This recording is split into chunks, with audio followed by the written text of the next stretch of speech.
Nigeria is introducing new rules on bank transfers and narration, and see you guys, if you don't listen, you might fall a victim. And these are tied to tax reforms and banking compliances that will take effect from the 1st of January 2026. We have all been hearing this news and how it's going to affect us as Nigerians. And guess what, guys? You just have a few more days before this thing will take effect.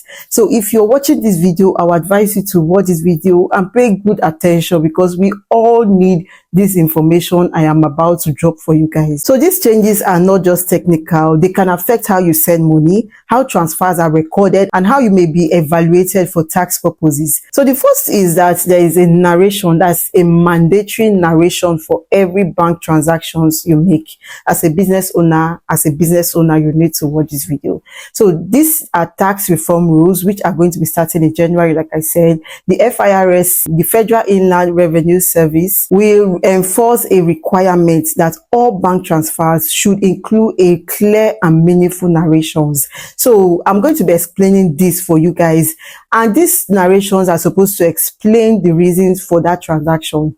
This one will help you escape any unnecessary tax that you are going to be paying or you're supposed to pay. So this means that every transfers you make, payments or receipts must have a descriptions like payment for consultancy, purchase of goods for production as a business owner, purchase of materials for production, loan repayment, especially for those that like taking loans. So simply leaving a transaction blank or writing vague notes like, okay, transfer notes, your money, eyebrow, all these little things that we do. I used to do that a lot until I learned about this earlier this year. And for me, I started doing this on my commercial bank. I was making narrations on my transactions. Everyone, if I'm in church and I want to make offering, I will type it church offering. I will write it church offering.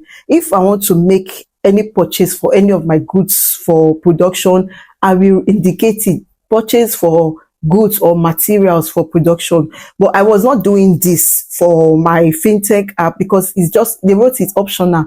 So instead of writing vague things, it's better for you to draft something, just make it an intentional thing, so that at the end of the year, when they are evaluating your tax, they will know that, okay, this money went for personal purpose, this money went for production.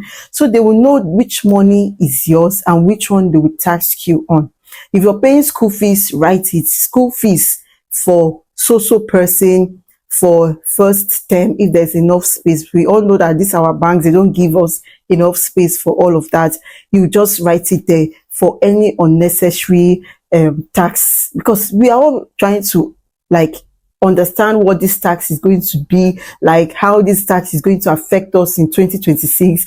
We don't want to work and then the country is eating our money. So we are going to be working towards a betterment, a better way to get through this tax thing in Nigeria this 2026. So this matters because it is supposed to help boost transparency, reduce tax abuse. Most of you have been watching different videos in order to abuse this tax, and also help the tax authority to trace income and expenses. So for those of us who are business owners, freelancers, online sellers, professionals, failure for us to use a clear narration could lead to misclassification of income or unnecessary tax queries. So I advise you, please, in as much as this thing is stressful, please, for your own good, use a narration. So the next we are going to be talking about is the recommended narration practices under the new regime that is going to be taking place in January. So we as Nigerians were advised to write narrations that align with the new tax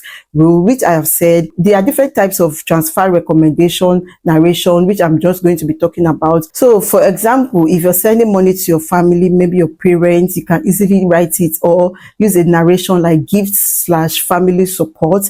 For loan, you can easily use refund of loan, personal transfer to your own account. You can just identify it as personal transfer or savings. For business purposes, you can use business sale payment for products or services, like description, all those things. This can help to distinguish non-taxable transfers, gifts, loans from incomes or business receipts.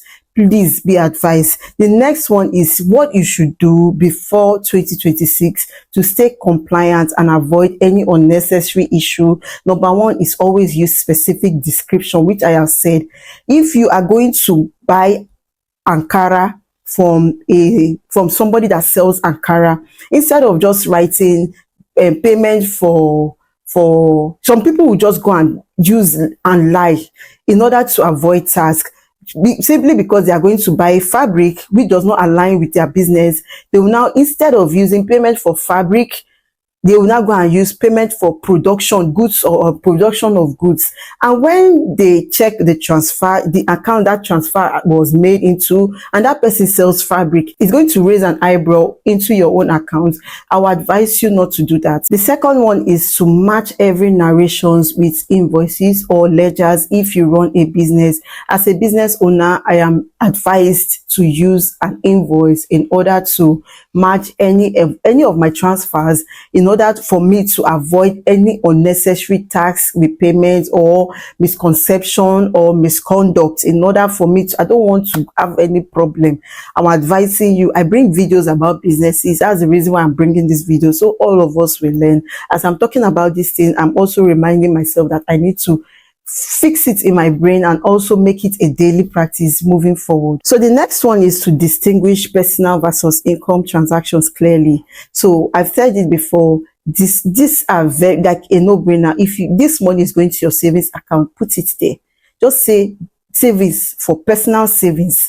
If this money is going for your children's school fees, make sure it's going into their account. If you don't have an account for them, make sure it's going into a separate account that you don't touch, because if you touch that account and you're saying payments, savings for school fees, I don't know how to say it, but it's going to cause confusion. It's going to raise an eyebrow into your account. If you are going into the account and removing money constantly while you're now saying you're saving money for your children's school fees in that account, do you understand? Please try and distinguish them so you don't fall into trouble. So this one is most recommended. Always keep screenshots or record your transfers for audit or tax filing. Like me, I don't like to write anything that has to do with me filling or any. I don't like it.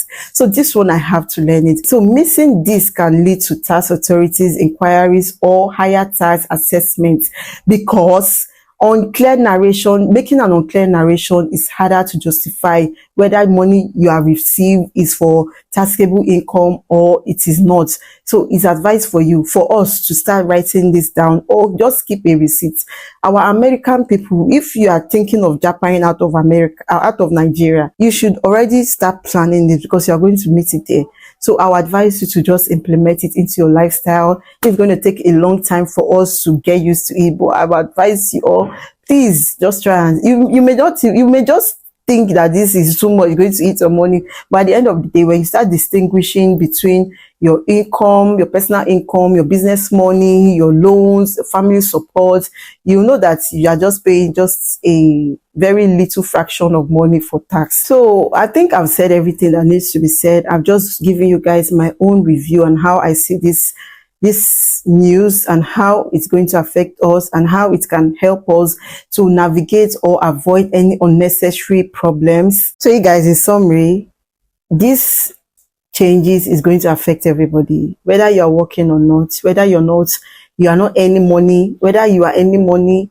This is going to affect each and every one of us. So what you have to do in order to stay on the safe side is to always write a detailed description of every transaction you make, so it can be distinguished between your income and your expenses. So at the end of the day, when you start looking at these things, you're just going to be paying a fraction in tax when you do the right thing. All right, guys, I've come to the end of this video, and my purpose of bringing this information to you guys is to help you break it down in a way you can understand, in a way we both can relate and then implement in our daily life. So if you are new on this channel, you're welcome. I'm sorry you guys have been away for a while now, but I am back and I hope to continue this way, and I'll see you guys on the next one. Please stay tuned. If you have not subscribed to this channel, please subscribe to my YouTube channel and click on the notification icon, so whenever I post a video like this, YouTube will notify you. Do not forget to give this video a thumbs up, and I'll see you guys on the next one.